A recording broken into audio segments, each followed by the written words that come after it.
Viljandi kutseõppekeskuse õpilane Tanel on suureks etteasteks harjutanud 2 aastat, sealhulgas osalenud seni väiksematel võistlustel.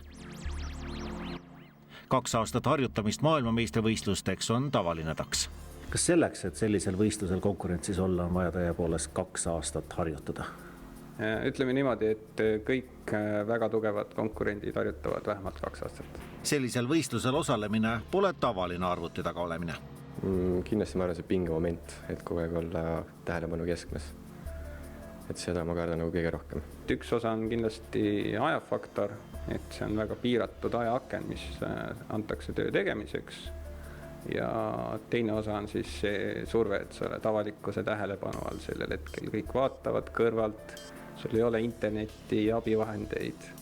Et sellise surve all on päris raske tööd teha. 10 osalised igal erialal, kokku 100 000 pealtvaatajad.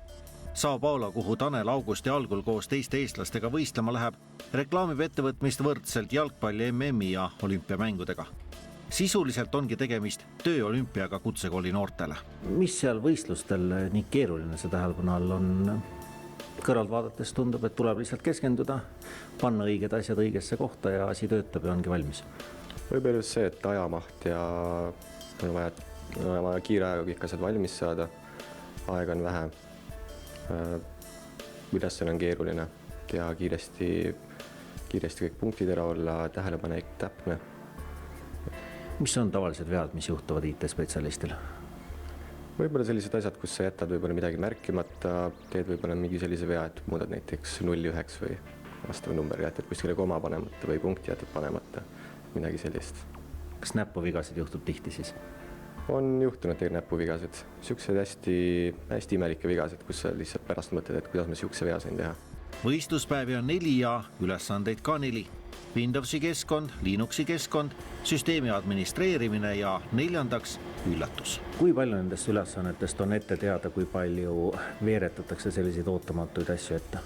Ütleme niimoodi, et need esimesed 3 päeva on siis ette teada, mis võivad muutuda kuni 30% ulatuses ja viimane päev on siis täiesti teadmata üllatus. Eestit esindavad Tistler, plaatija, restoraniteenindaja, veebidisainer, mehhatroonikud, maastikuehitajad ning selle loo peategelane IT-spetsialist. Miks üldse IT-eriala? Ei oskagi nii öelda. Noorest pärast juba hakkas huvitama ja siis mõtlesin, et tahaks minna seda ikka edasi õppima. Mis selle teeb huvitavaks? Oskagi öelda, kõik nii uus. Tahaks näha, kuidas kõik see tehnika toimib seal all. Tulemust ka ennustate? Selle jätaks hetke siinkohal tegemata. Võistluskogemusi on noored saanud muulgas kodustelt Eesti kutsemeistrivõistlustelt, mille korraldamist toetas Euroopa Liit. Nagu on Euroopa Liit toetanud ka õppekavade uuendamist ja kaasajastamist ning juhendajate õpetajate täiendkoolitust.